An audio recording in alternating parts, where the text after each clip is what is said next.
খুব বেশি বড় করব না, ছোট্ট একটা ভিডিও, একটা শব্দ নিয়ে আলোচনা করব। ভিডিওটা শেষ পর্যন্ত দেখা সেই একান্ত অনুরোধ।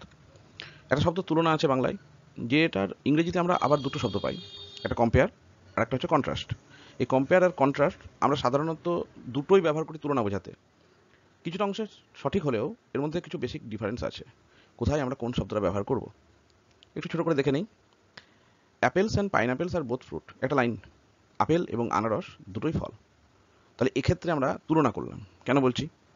তুলনা করার মধ্যে যে অর্থটা নিহিত থাকে সেটা হলো, আমি যখন কোনো বিষয়ের সঙ্গে কোনো বিষয়ের, বা কোনো বস্তুর সঙ্গে কোনো বস্তুর, কোনো ব্যক্তির সঙ্গে কোনো ব্যক্তির, পশুর সঙ্গে পশুর, পাখির সঙ্গে পাখির, যার সঙ্গে আমি তুলনা করি, সেখানে মিল, এই বিষয়টাকে আমরা ফুটিয়ে তুলব, যে তাদের মধ্যে কী কী মিল আছে। সাদৃশ্য যেগুলো, সেগুলো ফুটিয়ে তুলব। একই বিষয়ে কী কী আছে তাদের মধ্যে, সেটাকে ফুটিয়ে তুলব। যখন এইরকম ক্ষেত্র তৈরি হবে, তখন কম্পেয়ার শব্দটা প্রয়োগ হয়। আর যদি কোনো বিষয় বা বস্তু বা ব্যক্তির মধ্যে অমিলটাকে ফুটিয়ে তুলি, বৈসাদৃশ্য যেগুলোতে আছে সেগুলো ফুটিয়ে তুলি, তখন কন্ট্রাস্টের প্রয়োগ হয়। এক্সাম্পলটা কি বলছে? Apples and pineapples are both fruit, apple এবং আনারস দুটোই হচ্ছে ফল।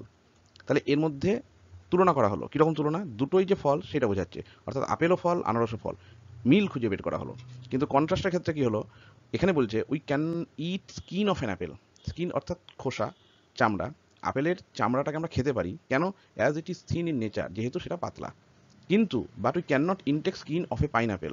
আনারসের খোসাকে আমরা খেতে পারি না, as it is coated with a thick skin, যেহেতু তার খোসাটা হচ্ছে মোটা। তাহলে এক্ষেত্রে আপেল এবং আনারসের খোসার কি কি অমিল সেটাকে ফুটিয়ে তোলা হলো। আপেল এবং আনারসের কি অমিল, একটা খেতে পারা যায়, একটা খেতে পারা যায় না, এটাকে ফুটিয়ে তোলা হলো। এক্ষেত্রে শুধুমাত্র তাদের মধ্যে যে বৈসাদৃশ্য যেগুলো, সেটাকেই তুলে ধরা হয়েছে, তাই কন্ট্রাস্ট হলো। তাহলে সাদৃশ্য বোঝালে কম্পেয়ার এবং বৈসাদৃশ্য বোঝালে কন্ট্রাস্ট ব্যবহার হয়। এটা গেল বেসিক আইডিয়া।